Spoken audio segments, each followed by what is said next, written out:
I've been using the iPhone 6 for the past 2 years. It's something great, but not awful at. I originally had a Nexus 6P, which I'm actually using to record right now, until it started suffering from a battery issue and it would shut off at 30 or 40%. I tried replacing the battery, made a mistake, cracked the screen, didn't have a phone. My friend was selling his old iPhone 6, which I have now, for about $100. It was cheaper, it was faster than fixing the screen, and so here I am today. I say this to give you the background that the phone has been heavily used since before I owned it, and it could possibly have affected how usage has been perceived over the years with it. My first experience with an iPhone was actually not all that bad. Moving from an Android to iOS was easy, having kept most of my information in Google's cloud and their systems. Moving everything from contacts, calendar events, and everything was easy by just putting my Google account on the iPhone, and everything came over. Contacts were automatically imported, downloading Google Calendar and Gmail, it was like nothing changed. There is also a moved iOS app on the Play Store, which helped. It moves things like contacts and photos over. Old SMS messages that aren't iMessages get moved over. It made the whole process really seamless. And for things like photos, I keep everything in Google Photos because it's free, unlimited storage. So everything else was easy. So moving from Android to iOS was overall a hassle-free experience for me. The iPhone 6's design and aesthetics do feel a bit dated though, even if you ignore how dinged and dented my phone is. The exposed antenna lines, aluminum build, and forehead and chin on the phone make it feel a bit dated in a world where nearly every flagship phone is trying to achieve this bezel-less design while also making it a metal and glass sandwich of sorts. I think with specifically an iPhone 6, if you slap something like dbrand skin or any case on it, you probably wouldn't be able to tell the difference from a glance or far away unless you really knew what you were looking for on it. The battery life on the iPhone 6 isn't stellar at all by today's standards either. When I first bought this phone from my friend, it would turn off at about 40%, so it was clearly a worn-out battery that had been previously used extensively. So I replaced it myself using a kit from iFixit, and that battery has lasted me almost 2 years. I could go a heavy use day at school and still have nearly 40% of my battery left by the end of my classes around 4 p.m. or so each day on average, about 7 or so hours of moderate to heavy use. That battery started to go bad as well, though, with me ultimately having to have it replaced by Apple back in August last month. The battery life, though, with that has just been meh. And to be clear, I don't blame Apple or their OEM battery for this at all. I mostly blame the efficiency of the A8 processor in this thing and just how apps are becoming more energy demanding as time and tech matures. But now, even after having my battery replaced by Apple, most days at work, I use it fairly moderately, maybe a little bit heavily, and I'm down to about 40% by 1 p.m. And that's mostly coming from things just like browsing Reddit and other social media, responding to some text and emails and maybe a call or two. It's down about 40% halfway through my day. I take it off the charger at about 7:30 a.m., and that's at 1 o'clock, it's down by then. If I go to the gym, it's even less. I'm down to roughly 20%, if not less than that, by the time I'm done, around 1 o'clock. So I have to charge it at work to keep it going throughout the day, and it's really hard to get a full day's battery out of this unless I'm not using it at all. But I don't doubt that if you were to use this with a lighter workload, like as a dedicated iPod that has emergency cell service, I don't doubt that you could make a full day of battery life through this with just a bit of juice to spare, maybe a small charge throughout the day. Given that you have a relatively new battery installed in it, I don't think an older battery from when the phone first released would last you more than a few hours. Now let's talk about the most prominent topic of my review on this, which is the sole reason I wanted to make this video, the phone's performance. The iPhone 6's A8 processor and absolutely staggering 1 gigabyte of RAM are killing this phone for me in 2019. Especially to compare today's phones that have 6, 8, or 12 gigs of RAM, it can be really hard to work with this. My old Nexus 6P, I believe, had 4 gigs of RAM in it, maybe 3. It would work just fine, especially before I broke it. As a small anecdote, I made a 4-hour round trip the other week with this, running only Google Maps and Spotify in the background while I was driving. About 30 minutes into my drive, Google Maps just shut off. It just stopped working. I didn't notice it until I was just checking my phone, make sure it was working, saw it shut off, turned it back on, and it was fine, but it did that 4 times throughout my entire trip for whatever reason. Spotify never stopped playing music, but Google Maps would just stop. The same thing will happen when I'll be using an app, and I'll go do something else on it. I'll be on Reddit, and I'll get a text and I'll go respond to it, and then I go back and Reddit is just closed and has to reload the whole app, and I lose my spot in my feed, and whatever I had opened is closed. And many apps do this on this phone.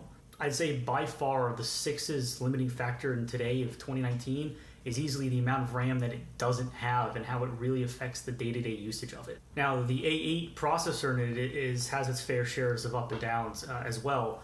Some apps work well and have absolutely no noticeable hitches inside of them. Some apps, though, just really chug with this phone. Heavier games like Pokemon Go and the newly released Pokemon Masters, they slow down, I'd say 85% of the time, and almost very rarely run at a smooth, consistent frame rate. Pokemon Masters especially, I guess it's new and it probably shouldn't be played on this, but it runs. But I'd say it almost never goes above 20 frames per second at any point. It is an old phone. But the thing is that they can play them, which is a good thing for this phone. It's nearly 5 years old, and it works. So I'm not upset by that. I'm very surprised that things still run on it as well as they do. Lighter games work just fine. I've played short little 2D swipe games like a 2048 or a Maze. Things run perfectly fine, no issues. Other games like Minecraft actually work almost flawlessly that I've noticed. I've never had any issues with it that I could notice. Other grievances I have with this phone, though, with performance, apps initial load times can take forever. The camera can take a couple of seconds to start sometimes, even after iOS 12 was released, especially compared to some newer iPhones. I've seen iPhone 10Rs and 10Ss and everything. Open up the camera, blickety split. This can take enough amount of time where I've actually lost the shot I want to take because it took so long to open the camera app. There have also been issues where some just normal apps take forever to do something. My biggest example would be MyFitnessPal, my fitness tracker and calorie tracking app.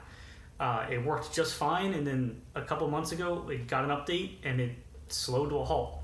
I'll open the app, I'll start typing on it, and I can type, and it takes seconds for my input, my text to be translated on screen, and it slows the app down significantly. I don't know if this came from the update with it meaning the app was more demanding, or if it just became slow overall on all devices. I'm not entirely sure, but all I know is it is definitely the outlier of app performances that are solely apps, not games, that really slow down on this phone. But overall, the phone's not bad to use as a daily driver if you're not doing anything like extremely resource intensive on it. I would recommend it as as a starter phone for possibly a child who you just need to give them a phone so you can keep in touch with them while still making sure that they can't do a lot with it, or even keeping it as like a backup phone to take with you on international or just statewide trips that you don't want to take your $1,000 plus flagship. You can take this instead, and it would do everything you need just fine. The camera on this near 5-year-old iPhone 6, though, isn't actually all that bad. I don't like that the main and only camera on it doesn't have optical image stabilization or OIS, but it does do fine without it, as far as I can tell. I've never been great at talking about camera tech or judging photos, so I'm not exactly the best to be rating cameras. So I'm just going to throw up a few photos and shots that I've gotten, and you can be the judges for yourself.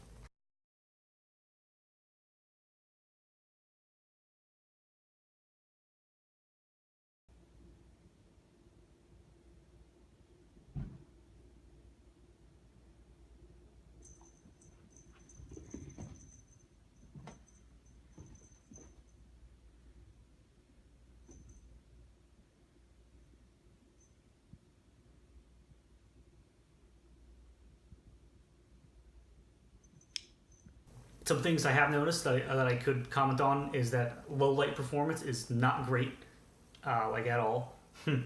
And shots appear a bit fuzzy around the edges, but color accuracy does seem to be pretty okay with at least the conditions that I took some shots in. Although for the methodology of the best camera is the one that you always have with you, I think it would work very well. Going back, I do think it takes a little long to start up the camera app, but I'm chalk it up to the old hardware. If you can get by that, it would be work well as just a click and shoot kind of camera if you need to take a quick photo. All in all, the iPhone 6 does hold up fairly well in 2019, but it definitely suffers some issues that set it back. The low amount of RAM, the aging processor, combined with the fact that the phone doesn't get any more new updates from Apple, which means no iOS 13 or anything beyond that, it makes it really hard to recommend it as a new phone if you were in the market for a new phone and you wanted to buy one on contract. I would not recommend it in that use case.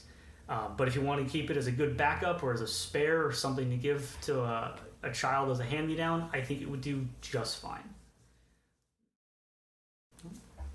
Be a better outro. The famous YouTuber outro. Be like, peace.